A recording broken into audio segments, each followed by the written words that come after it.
Hi guys, welcome back to my YouTube channel. So guys, in this video I will show you that how can you fix this problem that is sign in to complete purchase. So guys, when you try to update apps from your app store in iPhone or iPad, and you will see this type of error again and again, or when you try to download apps. So in this video I will show you that how can you fix this problem.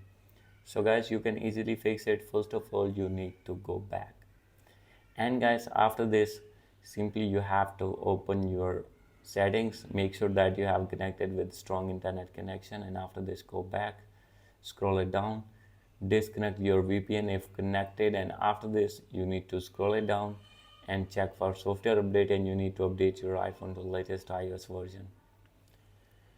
And guys, after this you need to scroll it down, click on screen time, and you need to click on content and privacy restrictions, and you need to remove all the restrictions from here.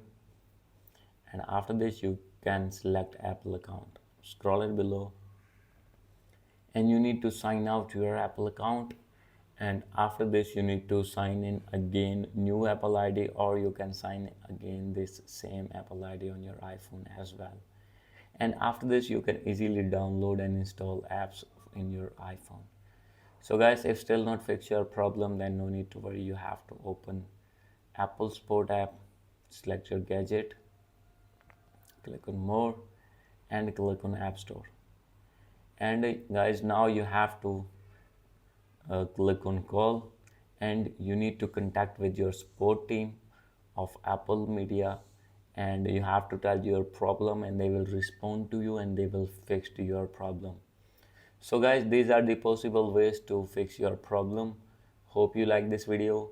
If you like this video, please like this video, share this video, and do subscribe my channel. Thank you.